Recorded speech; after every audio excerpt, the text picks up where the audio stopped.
Hindi makukumpleto ang biyahe mo sa Bicol kung hindi mo masisilayan ang ganda ng Bulkang Mayon sa Kamalig Albay. At ayon sa kasabihan, kapag nagpakita daw sa iyo ang kabuuan ng bulkan, ikaw daw ay may mabuting kalooban. At ang Mayon na magpapatunay na hindi kami masamang tao. Di ba, Pre? Yeah! Oh. Para masilayan ang kagandahan nito, ay kinakailangan mong humanap ng magandang lokasyon para naman Instagrammable ang bawat kuha mo dito.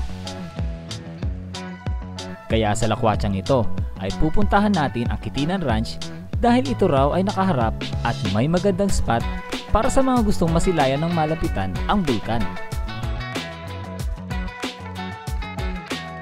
Sasadyain din natin ang trending na 7-Eleven dahil matatanaw mo din ang Mayon sa likod nito.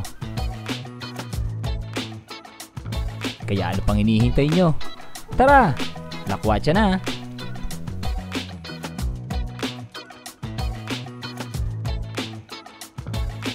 Ito na, ayun yung signage ng Libmanan.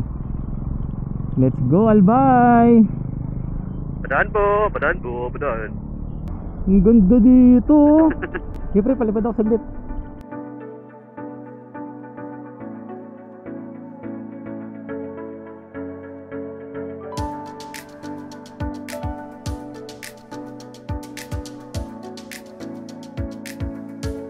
Ganda ng itsura ng daan, no?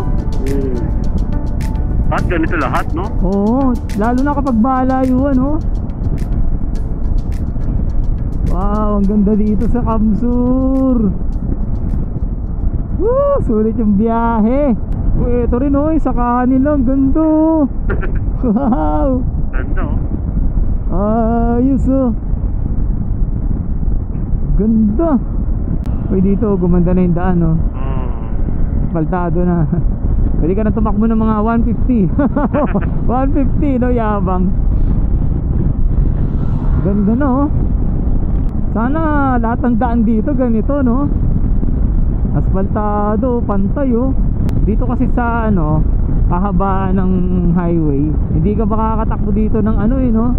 Mga 70-80 kasi hindi mo alam kung saan yung lubak. Tapos dito yung mga puno, oh. Nasarap ng dyan, no? Nakabay lang, no? Kaya nga, no? Tapos duyan ka nga lang dyan, eh. Tinatakpan niya yung no? Yung kalye. Nagsisilbing lilim. Ang ganda, oh. Wala sa Manila, sa Manila walang ganyan, no? Sa pre, yung sa La Union? Oo. Sinira yung ganyan, eh.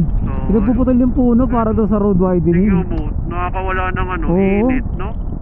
Paglagpas natin dito sa truck, may kita niyo yung yung hugis ng Mayon, yung silhouette ng Mayon. Ito. Ayun, no? Nakita nyo? Ayun, no? Nakatago. Ala. Nakatago.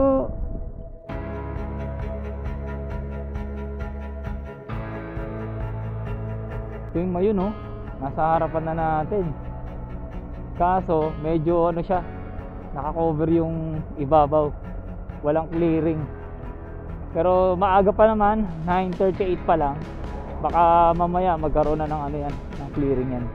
Oh, sarap pagmotor dito, lakas ng hangin, no? Pati yung likuran ko nahanginan, mapasok sa jacket yung hangin. Jacket, no? Oo, sarap mo sa likod, oh. Woo! Sarap. Takbong 60 lang pero ramdam mo yung lakas ng hangin.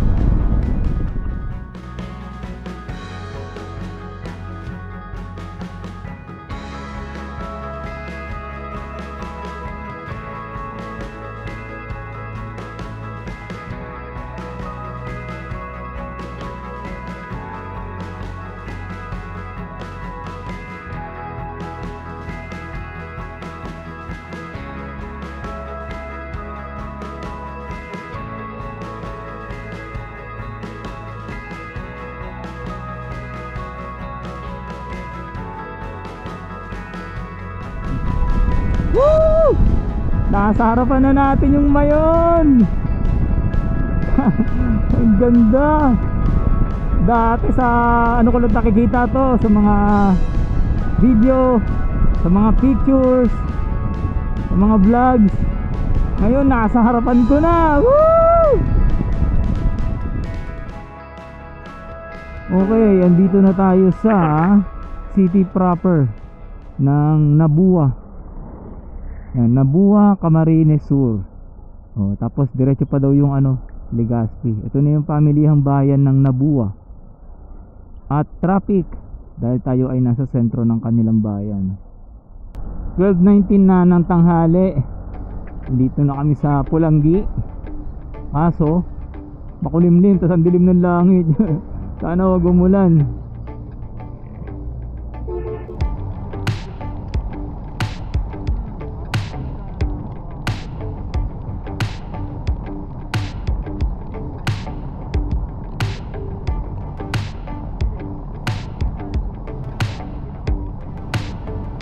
Saktong alauna ng tanghali. Andito na tayo ngayon sa Ligao City. Sana hindi tayo maligaw. Hindi pa naman tayo naliligaw. Awa ng Diyos. 1:35 na ng tanghali. Tapos nandito na kami ngayon ni Jed sa Ginubatan sa Albay. Ang gagawin namin ngayon, hahanapin namin yung campsite, yung Kitinan Ranch, no? Kasi yun yung campsite na nakaharap siya sa Bulkang Mayon. Ganda nung pagkakalagay nila nung harang sa dito sa ilog ba yan? Tapos basta ang ganda. Ayan dito rin release ng tren to. Yung nandito ang ganda. Ayos. Let's go. Kanina nakita nyo sa video natin na inabot kami ni Jed ng malakas na ulan papunta rito.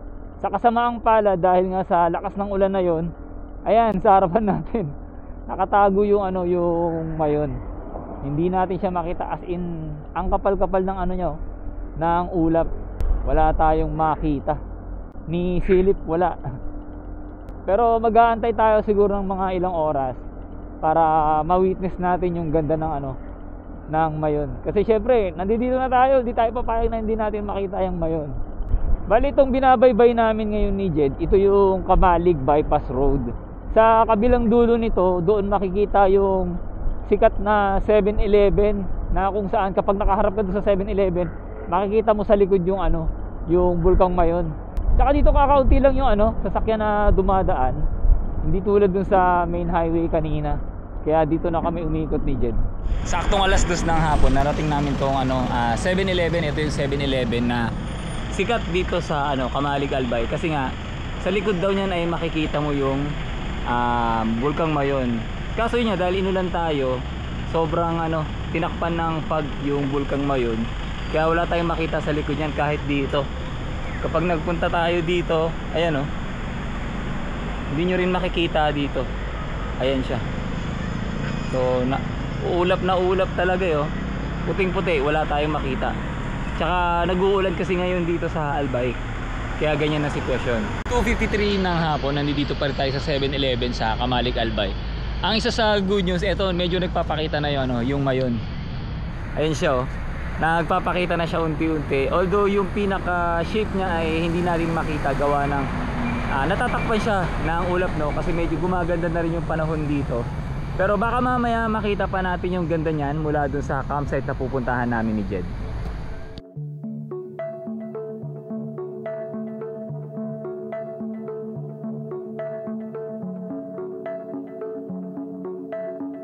Okay, so ngayon nandito pa rin tayo sa Kamalig Albay. Tapos sinusundan ko si Jed, ayan nasa harapan natin.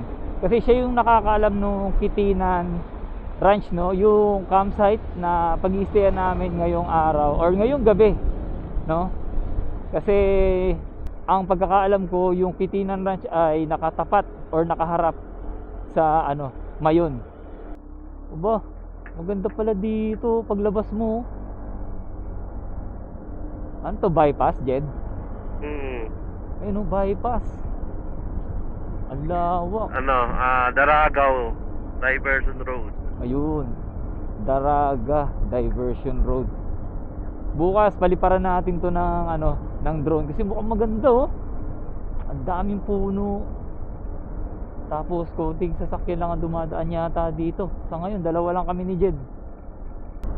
In fairness maganda yung kalsada nila. Tapos Pre, tingnan mo yung aksidente pre Ay, may na-aksidente? Oo, sa Oh my kanan. God. Uy, grabe. Tanker nahulog. Grabe, siguro hindi kinaya yung ano, no? Pagliko. Oo. Delikado rin kasi yung siko na yun. Medyo ano din. Medyo sharp din eh, no? Sa ngayon, 1.7 kilometers na lang. Tapos 3 minutes nandun na tayo sa ano, Kitinan Ranch. Ayun sa tapat natin, no, yung tuktok ng Mayon, no. Puting puti, wala pa rin siyang clearing hanggang ngayon dahil nga sa ulan. Hindi ko masyadong na videohan yung ibang dinaanan namin kasi ang nangyari, naligaw kami. Ibang daan yung ano, tinuro sa amin ni Waze. So ngayon ano, sumubok kami na Google Map. Hindi ko lang sure kung tama itong turo ni Google Map, pero mukhang tama naman. Hello Mayon! Oh, ganda! Wow! Ang lapit na natin sa Mayon, oh. Grabe. Ganda ng view! Kinikilig ako. Ang ganda. Okay, 1 minute na lang. At nasa Kitinan Ranch na tayo. Okay, 220 meters. Destination will be on the right daw. Uy.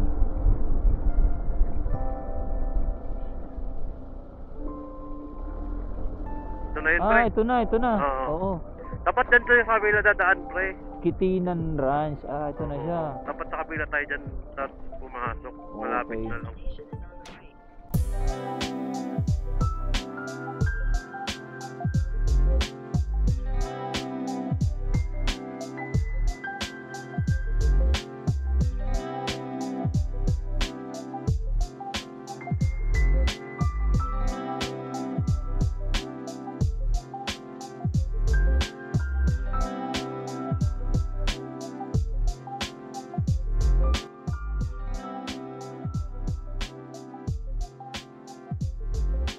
Bali ngayon, alas 7 na ng gabi dito sa ano, sa loob ng campsite. Tapos ang mga natitira na lang na campers dito, ako, si Jed, tsaka dun sa harapan. Meron pa dong ano isang family yata sila o para isang grupo na nagka-camping. So kami na lang yung tao na nandito sa campsite. So far, ang klima ngayon dito ay malamig, no? At saka malakas yung hangin, kaya kanina hindi ako makapag-drone. Kasi gawa nga ng umulan, tapos yung lumakas yung hangin. So bukas kapag gising natin sa umaga, i-check na rin natin kung yung Bulkang Mayon magkaroon na ng clearing at makita natin yung talagang ganda niya.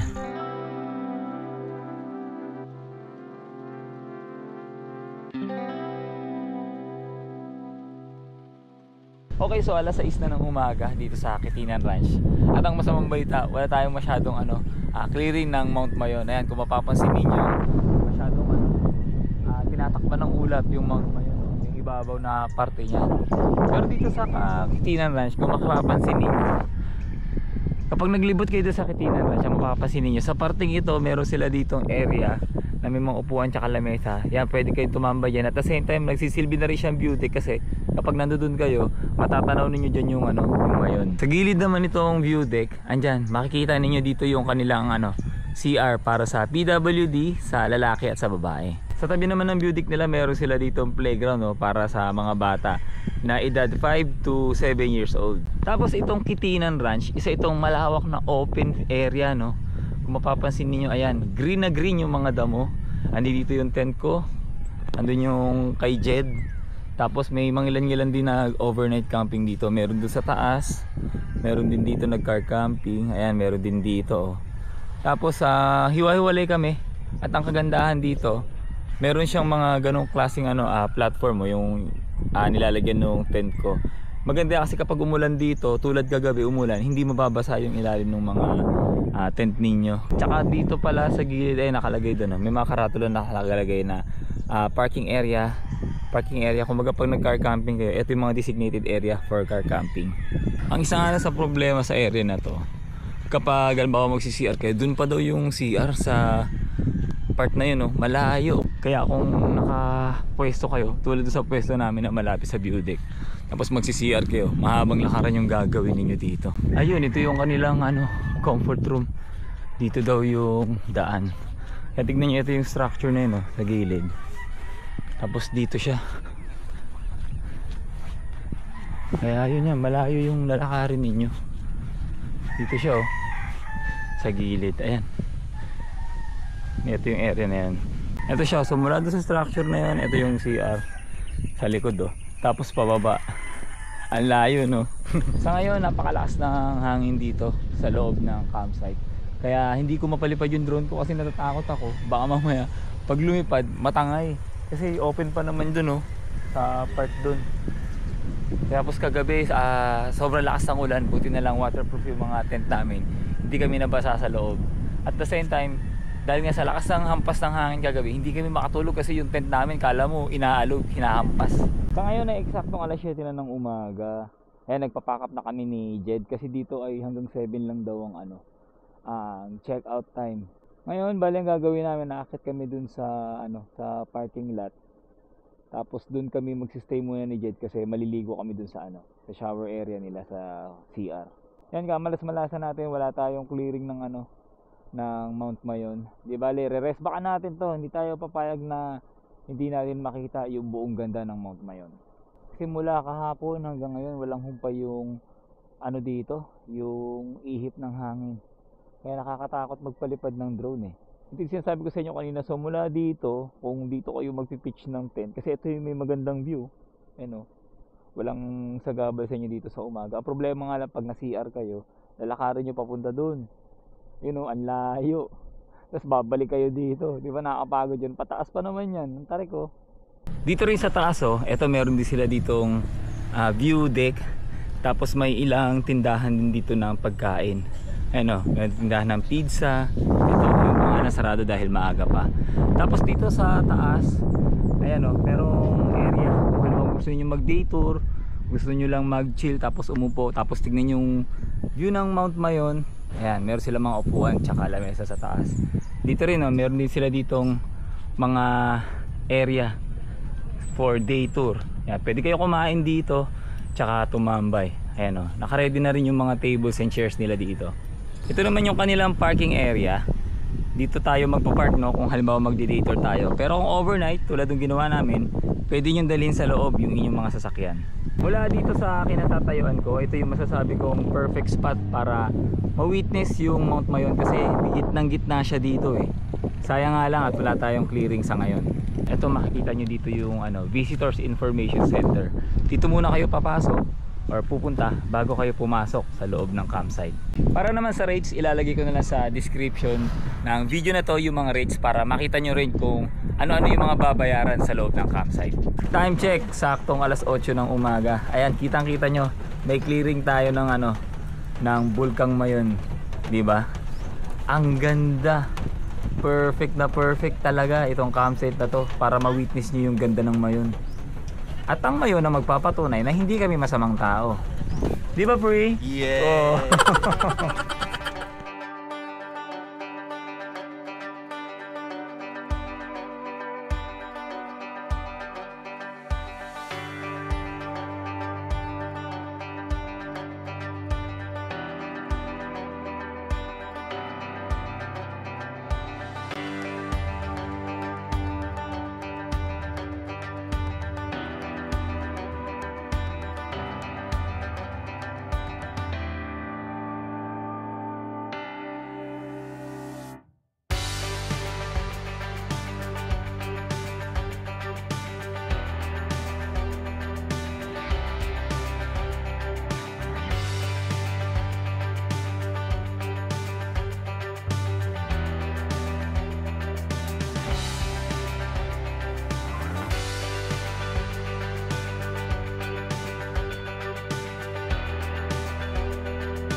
Maraming salamat nga pala sa lahat ng nanood at tumapos ng ating Bicol Adventure mula sa umpisa hanggang dito sa last episode. Tsaka diba mahilig ka rin mag-travel, maglakwatsa na katulad ko?